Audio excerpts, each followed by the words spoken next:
Walang tigil sa pag-iyak ang inabando ng kuting nang dalhin ito ng babae sa isang vet at nagulat sila sa kanilang nadiskubre. Bilang isang animal lover, si Katie ay nakadama ng pagkahabag nang makakita siya ng munting pusa na waring nagtatago sa isang damuhan. Napakaliit nito na kung hindi lamang dahil sa kanyang ingay at patuloy na pag-iyak ay baka nalampasan lamang ito ni Katie. Ang kuting ay parang naliligaw at natatakot at malamang na maraming oras na rin nagtatago doon. Dahil sa pagiging maibigin ni Katie sa mga hayop ay naisip niyang mag-imbestiga pa ng mabuti.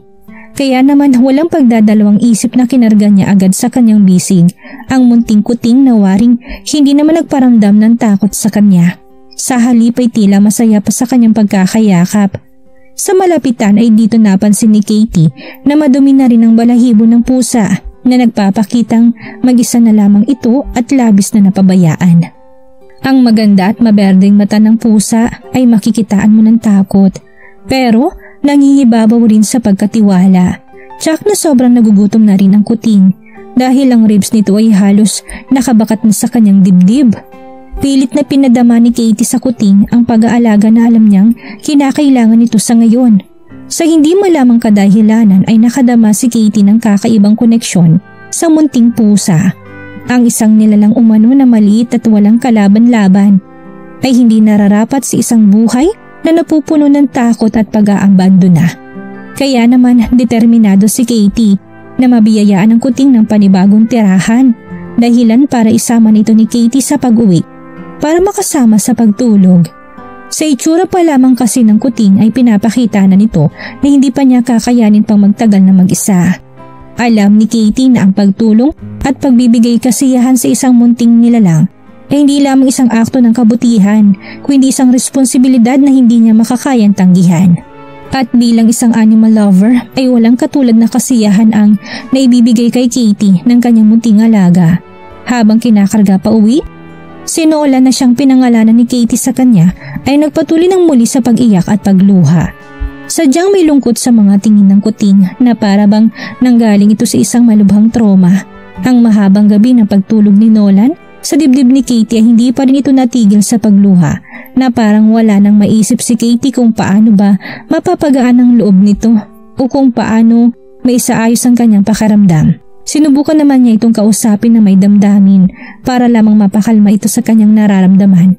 Umaasa si Katie na kung mapapadama niya lamang sa pusa na maayos na ito at wala nang dapat na ikatakot pa, ay mapapawi niya rin ito sa pag-iyak. Pero parang mas lumala lamang ang hinagpis at pag-iyak ng kuting habang lumilipas ang bawat sandali. Hindi naman niya pwedeng ibalik na lamang si Nolan sa kung saan niya ito natagpuan. Alam ni Katie na may responsibilidad na siya sa ngayon na mapangalagaan ng munting si Nolan ano man ang mangyari. Lalo na dahil sa matindi nitong sitwasyon at hindi pa malinaw na pinagdaraanan. Ang kuting ay kinakain naman ang mga pagkain nito at iniinom ang tubig na binibigay sa kanya. Pero maging sa pagkakataon na ito'y naiyak pa rin ng pusa. Walang ibang nais si Katie kung hindi alisin ng kung anumang bumabagabag sa kanyang bagong alaga. Pero hindi niya talaga maunawaan kung ano ba talaga ang kailangan nito. Nasuri niya naman na wala itong tama sa labas ng katawan sa anumang paraan. Kaya malamang na kung ano man ang nagpapadama ng sakit dito ay nagmumula sa kanyang kaloob-looban. Nasa kabila ng munti nitong katawan ay marahil nalulungkot ito sa pagkawala ng kanyang ina at mga kapatid o na-trauma ito sa isang paraan na maging si Katie hindi ito mauunawaan ng basta. Hindi halos makatulog si Katie noon sa labis na pag-iyak ni Nolan. Kaya bumangon na lamang siya para balikan ang lugar kung saan niya natagpuan ang kuting at pati unang hanapin ang pamilya nito. Marahil si Nolan ay may naisabihin sa kanya o ipahiwatig.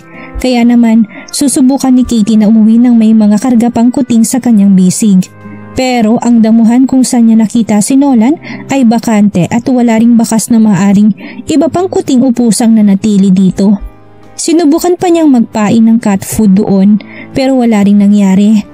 Dito na pagtanto ni Katie na mag-isa lamang talaga si Nolan at imposibleng may kasama itong ibang pusang kapamilya doon. Marahil wala ng pamilya nito o naglaho na sa paraang hindi na pwedeng matagpuan pa. Indikasyon din ito para kay Katie na ang pag-iyak ni Nolan ay hindi dahil sa pangungulila at may problema pa siyang nararapat na tuklasin. Dahil walang ideyang maisip ay agad na kinuhang muli ni Katie si Nolan para madala sa isang veterinarian. Tsak na sa pamamagitan ng isang profesional ay malalaman niya kung anong tunay na problema. Bago pumunta ng vet ay sinubukan muna ni Katie na pakalmahin ang kuting gamit ang lahat ng paraan. Pero wala pa rin nangyari. Sa halip ay mas lalo pa itong lumala dahil sa pamumutla ng mata ng pusa na dulot ng sobrang pag-iyak nito. Ang patuloy na pag-iyak ng pusa ay nagpapahiwatig talaga na may bagay na talagang hindi tama. Si Katie ay walang nagawa kung hindi ang laruin si Nolan para magbakasakali. Lambingin ito at alagaan, pero wala pa rin nagbago sa damdaming pinapadama ng kuting. Ang katotohanan na walang magawa si Katie para matulungan ng kuting ay isang bagay na nakakadismaya para sa kanya. Ilang taon din siyang naging volunteer sa isang shelters, kaya hindi na dapat bago sa kanyang tumulong sa mga hayop, gayong marami na siyang hayop na natulungan. Pero ang ilang taong kasanayan na yon, may kinalaman sa pagtulong sa mga hayop ay waring hindi sapat para matulungan ng kaawa-awang si Nolan. Ang biyahe papunta sa vet clinic at naging mahaba gaya ng inaasahan. Lalo pat ang bawat lumilipas sa sandali ay para bang wala ng hangganan. Ang patuloy na pag-iyak ng kuting na si Nolan ay parang kutsilyong humihiwa sa mapagsimpatyang puso ni Katie para sa mga hayop. Sa clinic ay agad inasikaso ng vet si Nolan kung saan unang sinuri nito ang paggalaw at reaksyon ng pusa, maraming bagay.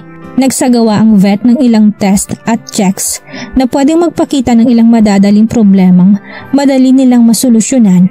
Maya-maya pa, nang mapatingin ang vet sa isang mata ng pusa, ay nagsagawa pa siya dito ng karagdagang test at dinala sa isa pang kwarto para mailayo kay Katie. Sa ganitong paraan ay masusuri din ng vet ang magiging reaksyon ng kuting. Sa puntong iyon ay nakita ng vet kung paano naging komportable at kalmado ng bahagya ang kuting. Agad na nilabas ng vet si Katie para makausap. Tinitigan ito sa mata at kalmadong pinaliwanag ang nakalap niyang resulta. Alam ko na ngayon kung bakit ayaw ng pusa mo na huminto sa pag-iyak. Malamang na allergic lamang ito sa isang bagay at sa palagay ko'y may kinalaman ditong cosmetics na yung ginagamit. Si Katie naman ay napaatras at nabigla sa nakakagulat na revelasyong yon. Dito lamang niya napagtanto ang posibleng interaksyon ng kanyang cosmetics at ng kanyang bagong alaga. Malamang umano na nalagyan ni Nolan ng ilang bakas ng makeup ni Katie nang ito'y kanyang kargahin at yakapin. Lalo't simula nang matagpuan niya ito at palagi pa rin siyang naka-makeup at perfume. At naalala niya doon na lamang nagsimula ang pag-iyak ni Nolan sa kanya. Ngayon ay nagiging malinaw na kay Katie ang lahat. Kaya naman nakadama siya agad ng pagsisisi at kahihiyan na hinayaan niya lamang na makadama ang kaawa-awang kuting ng ganong bagay nang hindi niya sinasadya. Naintindihan naman ng vet ang nangyari dahil imposible din naman umano kay Katie na malaman ang allergy nito. Sa ngayon ay hindi naman niya pinagbabawalan na gumamit si Katie ng cosmetics pero iwasan na lamang ang paggamit nito sa oras na kinakarga nito o tumatabi kay Nolan. Dagdag pa na palagi itong dapat naglilinis at hindi hinahayaang madumi ang kanilang paligid hanggang sa hindi pa tuluyang nagiging maayos ang kondisyon ni Nolan. Si Katie naman ay tinapon na lamang ang lahat ng kanyang cosmetics para maging delikado na lamang sa pag-aalaga kay Nolan at nang mapaglaanan dito nang ligtas ang maayos na tirahan. Masikap na siyang naghahanap ngayon sa medisina ng mga cosmetics na hindi makakaapekto sa allergy ni Nolan. Sinisigurado na niya ngayon na ang binibili niya at iniipon na supplies ng produkto ay para na din sa kaligtasan ng kanyang alaga. Nang dahil sa pagbabagong ginawa ni Katie ay nagsimula ng maging maayos ang kuting, hindi na ito umiiyak at naging masiglahin na din at mapaglaro. Dito nagsimulang mas maganda at maayos na pagsasamahan ni Katie at Nolan na mas naging higit pa kaysa dati. Nagagalak sa sigla ang pusa na makatagpo ng isang amo at matalik na kaibigan. Hindi siya iiwan at pababayaan kailanman at simula nga ng araw na yon ay hindi mo na mapaghiwalay ang dalawa. Ginawa ni Katie ang lahat hindi lamang para pabutihin ang kalusugan ni Nolan, kung hindi para paliguan din ito ng wagas na pagmamahal. Kailanman ay hindi na mararanasan pa ni Nolan ang sakit ng pag-iisa at pag-aabandona. At habang lumilipas ang panahon ay nadadama ni Katie ang walang kapantay na sayang na ibibigay sa kanya ni Nolan sa bawat araw. Walang pagkakataon na pinagsisihan ni Katie ang panahon noon kung saan mas pinili niyang kanyang kabutihan para makatulong at hindi ang kanilang pagkakaiba. Kayo ba? Anong masasabi niyo sa kwentong ito? Ano ang gagawin niyo sakaling makakita din kayo ng kuting?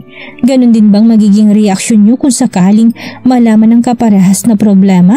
Sabihin lamang sa komentong iyong mga saloobin at ating ang pag-uusapan. Maraming salamat po.